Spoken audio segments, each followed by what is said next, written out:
Well, you've heard us say it before. I'm going to say it again. Just because you live in a brick home, that does not mean your home is maintenance free. However, it does mean that the wolf can't come and blow the house down. Isn't that right still, James?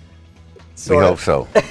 James Anderson from Approved Home Improvements is here to tell us why this is the perfect time to start thinking about having some work done on that outdoor masonry. We want to talk about protecting and preserving your masonry. And this interview was scheduled weeks ago. Who knew we were going to be getting 3 to 6 inches of rain? What does that have to do with your masonry?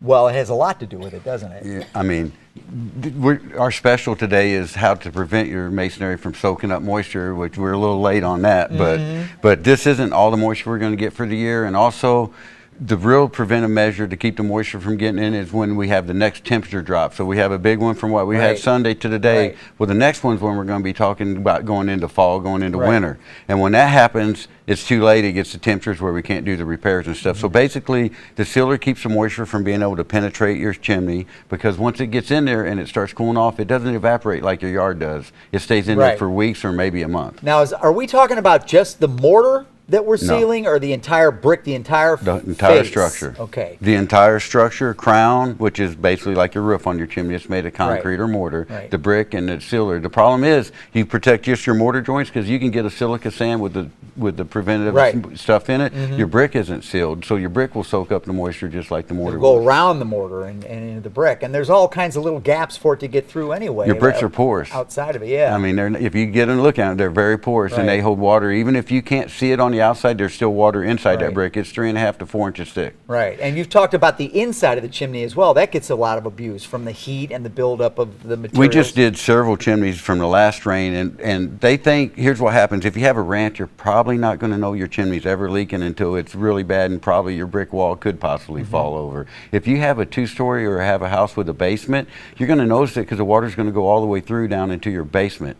And it'll actually show itself downstairs. That one there is water's getting in, soaking in. You see, not on the main run, but it's getting the offset. And that slows the water down just enough. It soaks it in just in that little bit, even though there was nothing wrong with that except it needed to be sealed. And he had tons of damage inside that home from that. Well, and you and I have talked about this before. The same dynamic that's at work in potholes in the road is at work here. Water gets in, and then in the winter it freezes, which is why it's so important to seal it now before it turns cold. As you can see there, how you can see the outside of that chimney is dry looking at it, but all that mold obviously needs moisture to live. It's pulling it from inside out, and that's how much moisture gets in there. And if a freeze occurs while that process is happening, it's going to damage the brick, and it's going to be over. That's something that we actually, from a little further view, it's a little nicer to look at, but we built that whole, stamped all the concrete, built the columns, the fireplace, did all the waterfalls there, the stamped concrete fencing, and that's what it looks like from a distance, but we get up close so you can see what's happening to it when it's not maintained and sealed. So let's talk a little bit about, because I think people are going to look at this and they're going to say, man, that's got to be expensive. Sealing my home,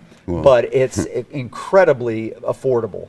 I tell everybody that's what you're talking about, the bricks not holding together if that whole brick's coming out. But it's very affordable. For a 1-story chimney, it's $100. People do get confused with that. They think that's the tuck point of 1-story home. No, to prevent it is where you don't have to worry about tuck pointing. It's $100. 2-story is $200, and there's that tuck pointing there we restored. There's no reason your house shouldn't always look like that. If you keep it sealed and do it every 5 years, you can have a 100-year-old house that looks like the day it was built. Now, one of the things that you're going to worry about, I can hear you, because I would worry about it too, is this guy's going to come out and he's going to look at my chimney. He's going to say, "Oh, it's too late. We got to do the tuck pointing." He goes up on your roof. He takes a picture of everything. He brings it down. You and the two of you stand right there and look at it. That's your chimney. There's no mistake in that. And if he tells you that it needs the tuck point, he's going to do the tuck point. If it doesn't, he'll seal it. I mean, here's a lot of. We just had a home 10 years old on Lake St. Louis, and it needs a lot of tuck pointing work. It doesn't have to be. It just takes moisture and a freeze. So the sealer needs applied no matter how new your home is, so you never have to deal with it. All right. Thank you, James. For more information on Approved Home Improvements, to find out about all the services that they offer, and you saw not just the repair, but all that beautiful building that they did as well. Just give them a call, 314-780-6080. Call them now. Gentlemen, thank you very much.